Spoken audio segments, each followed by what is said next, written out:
नमस्कार दोस्तों, मैं विनय शर्मा, वास्तु एक्सपर्ट और एस्ट्रोलॉजर, आप सभी का अपने चैनल में बहुत बहुत स्वागत करता हूं और आशा करता हूं कि आप सब स्वस्थ होंगे, मस्त होंगे। मकर राशि, मकर लग्न वालों के लिए नवंबर का महीना। दोस्तों, मैं हर महीने आपको यूं ही राशिफल बताता रहूँगा, आप सुनते रहेंगे, लेकिन कहीं आपको अपने जीवन के प्रति सजग भी होना चाहिए, अवेयर भी होना चाहिए। और ज्योतिष का उपयोग केवल राशिफल सुनने मात्र से नहीं है, आप अपने जीवन में इसे समझ के जीवन के प्रति मार्गदर्शन लीजिए। एक्चुअली में एस्ट्रोलॉजी भविष्यवाणी करने की कला नहीं है, मार्ग दिखाने की कला है। हम अगर अपने कुंडली के हिसाब से अगर हम जीवन में अपनी यात्रा आगे करते हैं या अपनी मंजिल की ओर अग्रसर होते हैं तो सफलता का प्रतिशत कहीं ज़्यादा बढ़ जाता है। ये वैसे ही है कि मान लीजिए कि आप जो 3 इडियट फिल्म में जिस तरीके से बताया गया कि आप अगर अपने शौक या जिस काम को आप बेहतर ढंग से कर सकते हैं, जब आप उसको अपना प्रोफेशन बनाते हैं तो सफलता का प्रतिशत और संतुष्टि का प्रतिशत कुछ और होता है, बनिस्बत इसके कि आपकी जो चीज़ें पसंद की नहीं है उस दिशा में आपको डाल दिया जाए तो आप क्या सफलता अर्जित कर पाएंगे। बस जिंदगी चलाने मात्र का आप उतना परिश्रम करेंगे। मकर लग्न, मकर राशि वालों के साथ में एक चीज़ पैरेलली बनी रहती है कि आप जीवन के किसी भी मुकाम पे पहुंच जाएं, वहां पहुंचने के बाद भी आपको वहां बने रहने के लिए सतत परिश्रम करना पड़ता है।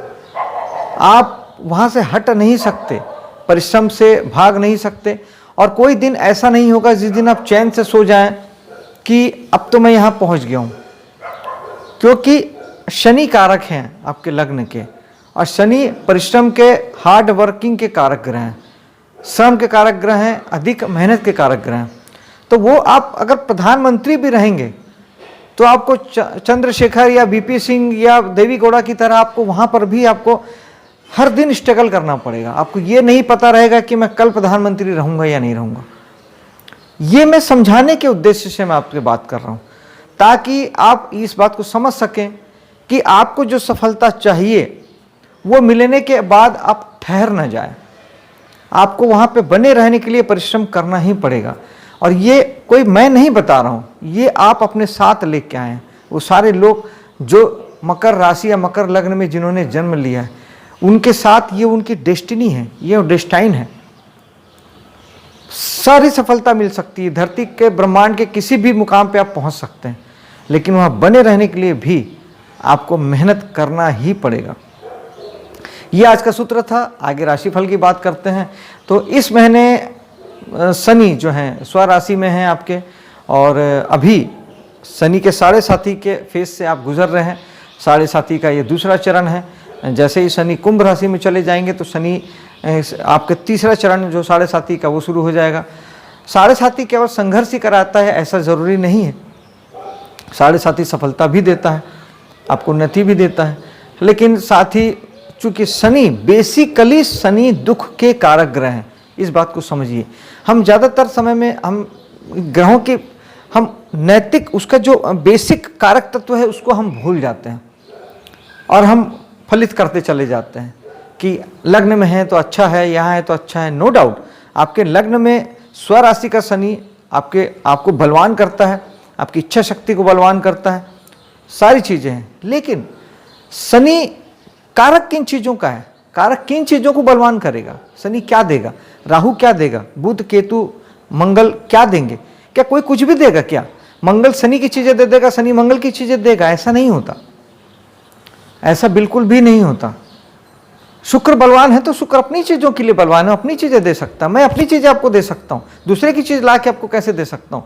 जो मेरा गुणधर्म नहीं है, जो मेरी योग्यता नहीं है, मैं आपको कैसे दे सकता हूँ?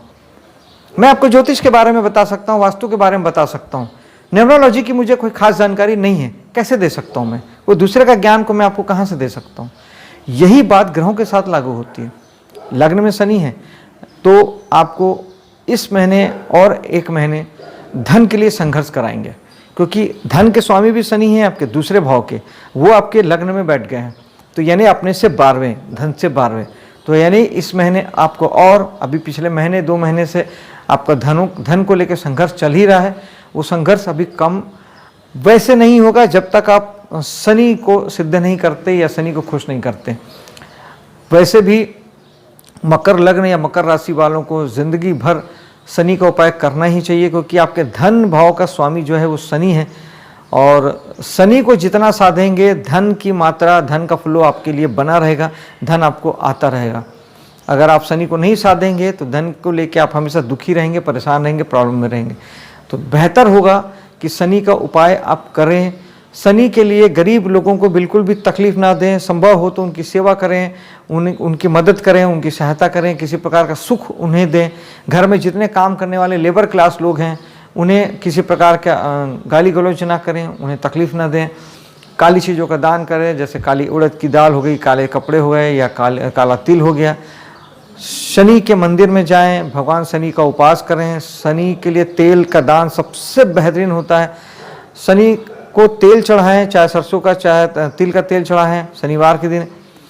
हनुमान जी की साधना से भी शनि ठीक होते हैं। ओम शनिचराय नमः भी आप कर सकते हैं। ओम सम शनिचराय नमः पूरा शनि का जो स्रोत है, उनका जो मंत्र है पूरा, उसे भी आप कर सकते हैं। इस तरीके से आप शनि को अगर ठीक रखते हैं, और हार्ड वर्किंग उनका मूल कारक तत्व है, उसको छोड़ के आप कुछ भी उपाय कर लीजिए। अगर आप जीवन में हार्ड वर्किंग नहीं होंगे, पैसा आपसे दूर भागेगा। पैसा चाहिए तो आपको हार्ड वर्क करना ही होगा। मेरी बात का यकीन मानिए, आपके लग्ने शनि हैं, आपके धन भाव के स्वामी शनि हैं। शनि को जितना साधेंगे जीवन उतना सफल होगा, उतना धन आएगा, उतना जीवन में आप जो चाहेंगे वो पा सकेंगे। शनि को अपना बस गुरु बना लीजिए, शनि को अपने सिद्ध बना लीजिए। साधने के लिए बस शनि को पकड़ लीजिए, जीवन आपका पार हो जाएगा।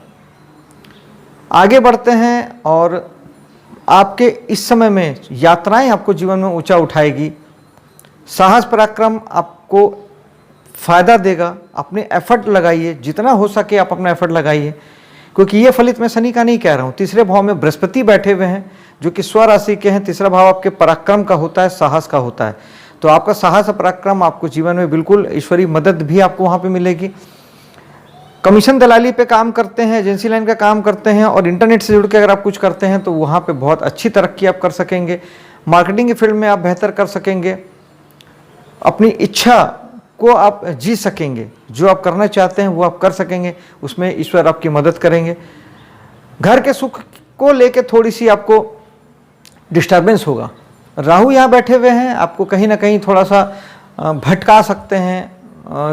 मकान के लिए आप दीवाने हो सकते हैं, गाड़ी के लिए आप दीवाने हो सकते हैं। मकान और गाड़ी आपको खरीदने या बनाने के लिए या चेंज करने के लिए बहुत ज़्यादा प्रेरित हो सकते हैं, क्योंकि राहु का काम ही यही है कि अपनी दिशा में जिद देना, पागलपन देना और भटकाना।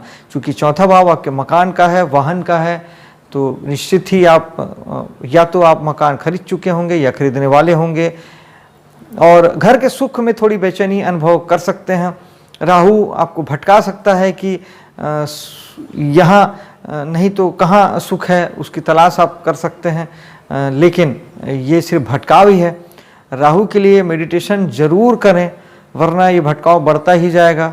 मकान गाड़ी का शौक आपको कर्जे में डाल सकता है और आप आगे चल के परेशान हो सकते हैं।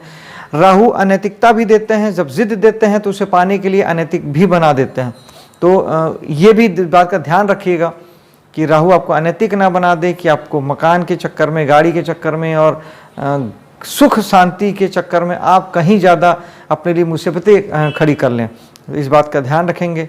राहु के लिए मेडिटेशन जरूर करें। सूखा नारियल बहते जल में अमावस्या के दिन महीने में एक बार जरूर बहाएं, तो चीज़ें अनुकूल रहेगी। पंचम भाव और छठे भाव की बात हम एक साथ करते हैं, क्योंकि मंगल पहले आपके छठे भाव में रहेंगे 12 तारीख तक, जो कि आपको कर्ज के लिए प्रेरित करेंगे। आप वाहन के लिए, घर के लिए, घर के सुख के लिए और लाभ के प्राप्ति के लिए, कहीं इन्वेस्टमेंट करने के लिए आप कर्ज आदि ले सकते हैं, और उसको लेके आप परेशान हो सकते हैं। 12 तारीख तक ये स्थितियां रहेगी, लेकिन 12 तारीख के बाद मंगल वक्री होके आपके पंचम भाव में आ जाएंगे, जहाँ से उनकी दृष्टि, 7वीं दृष्टि सीधा आपके लाभ के भाव पे पड़ेगी। तो उस समय में फिर आपने जो इन्वेस्टमेंट किया था, जो लाभ के चक्कर में या लाभ के लिए आपने जो पैसा लगाया था, वो चीज़ें आपको फिर यहाँ पर फ़ायदा दे सकती हैं। इस समय में आप और ज़्यादा इन्वेस्टमेंट भी आप कर सकते हैं और लाभ के लिए, प्रॉफिट के लिए आप कहीं अच्छे बड़े उसके लिए आप कर सकते हैं, लेकिन आपको इस समय में उसका फ़ायदा भी दिखाई देगा। और इस महीने जब मंगल यहाँ पे पंचम भाव में जब तक रहेंगे, आपको वो अच्छे खासे लाभ के रूप में, चाहे वो धन का लाभ हो, चाहे आपको किसी भी प्रकार के वस्तुओं का लाभ हो, ये आपको हो सकता है। इन्वेस्टमेंट अगर आपने सरकारी की हुई है तो उसकी स्थितियाँ अलग बनेगी, और अगर आपने बाहर मार्केट में अगर आपने इन्वेस्टमेंट किया है तो उसको आप थोड़ा सा सोच समझ के करें, जागरूकता के साथ करें, क्योंकि आपके साथ कहीं कोई छोटी मोटी गड़बड़ी की आशंका बनी हुई है। इसलिए थोड़ा सा इस बात का ध्यान रखें कि सरकारी में ही, प्रतिभूतियों में या सरकारी एथराइज्ड जगहों पे आप अपने पैसे का इन्वेस्टमेंट करें। जिनका विवाह नहीं हुआ है उनके लिए ये अच्छा समय है। बृहस्पति की दृष्टि सप्तम भाव में पड़ रही है, यानी विवाह योग्य जो लोग हैं उनका विवाह हो सकता है। अगर कुंडली में भी योग संयोग हैं तो ये अच्छा समय है, क्योंकि बृहस्पति का आशीर्वाद बहुत ज़रूरी होता है मैरिज के लिए।